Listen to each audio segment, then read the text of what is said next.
ఒంటరిగా జీవించడం వల్ల ఏం జరుగుతుంది? నువ్వెప్పుడు కూడా అసంపూర్ణంగానే ఉంటావు, పరిపూర్ణమైన వ్యక్తిగా ఉండవు. ఒంటరితనం అసంపూర్ణతకు గుర్తు. ఓకే, ఎవరైతే ఒంటరిగా బ్రతుకుతారో వారు they are not complete, they are incomplete. అంచేత దేవుడు మన యొక్క జీవితాన్ని పరిపూర్ణమైన స్థితిలో చూడాలనేటువంటిది ఆయన ఉద్దేశం. అంచేత ఒంటరితనములో ఉన్నటువంటి లోపాన్ని ఆయన గ్రహించి దాన్ని తొలగించటమే ఆయన యొక్క ఉద్దేశమై ఉంది.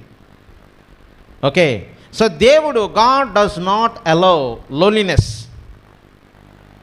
అలోన్నెస్.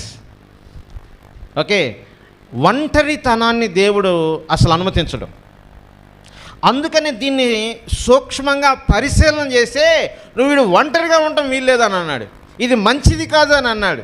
ఎందుకంటే ఒంటరిగా ఉన్నాడు అనుకో పిచ్చోడైపోతాడు. మీరు అలాంటి వాళ్ళని గమనించారా? ఒంటరిగా ఉండి ఉండి ఉండి పిచ్చోళ్ళు అయిన వాళ్ళని గమనించారా? అలాంటి వాళ్ళని గమనించలేదు లేదండి, పెళ్లి చేసుకున్నాక పిచ్చోళ్ళు అయిన వాళ్ళు చాలామంది చూసామంటారా?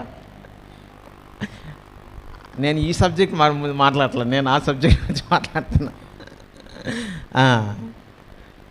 ఒంటరిగా అంటే చూడలేదు కానీ అయ్యగారు, పెళ్లి చేసుకున్నాక పిచ్చోళ్ళు అయిన వాళ్ళని చూసామండి.